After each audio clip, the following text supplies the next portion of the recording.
tarda, amics i amigues de la llibertat.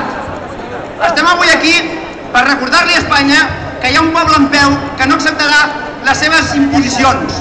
Un poble que ha despertat, després de molts anys d'una letargia col·lectiva en què l'únic punt diferencial érem els independentistes, recordant dia a dia que amb Espanya no anàvem enlloc. Per sort, el temps, en tantes i tantes coses, ens ha donat la raó. I cada dia són més els que estan obrint els ulls i veuen que l'únic futur dels països catalans és la independència. Per això estem avui aquí, perquè som independentistes i volem un estat català propi, lliure, just i sobirà.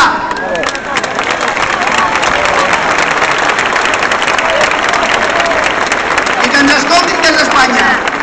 Venen molts reptes, tinguem-ho clar. Finançament, retallada de l'Estatut, tot això és un pols que ens vol fer l'estat espanyol. Ens està tantejant, no ho dubteu. Vol veure si un altre cop tornem a baixar la mirada. Vol veure si un altre cop tornem a claudicar. Vol veure si un altre cop la classe política d'aquest país accepta les rebaixes de Madrid. I aquest cop no trobaran una classe disposada a acceptar.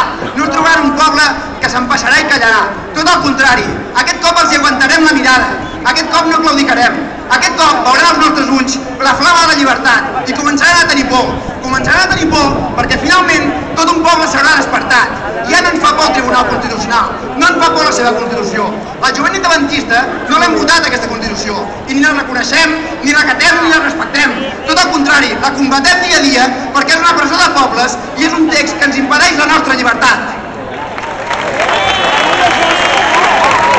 Per tant, companys i companyes, s'ha acabat l'època de la por, s'ha acabat l'època del dubte.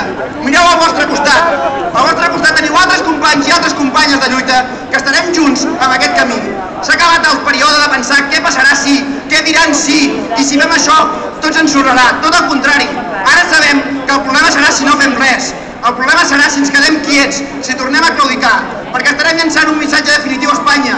Els estarem dient que poden fer amb nosaltres el que vulguin i haurem renunciat al nostre dret, al dret a existir com a poble. Per tant, els últims responsables del que ens pugui passar som nosaltres. Siguem-ne conscients. Si ens ho creiem, si sentim dintre nostre l'esperit de la llibertat, si creiem que és possible, si creiem que per aconseguir la llibertat només cal que tot un poble s'ho cregui i avanci junts, estem més a prop que mai del nostre somni.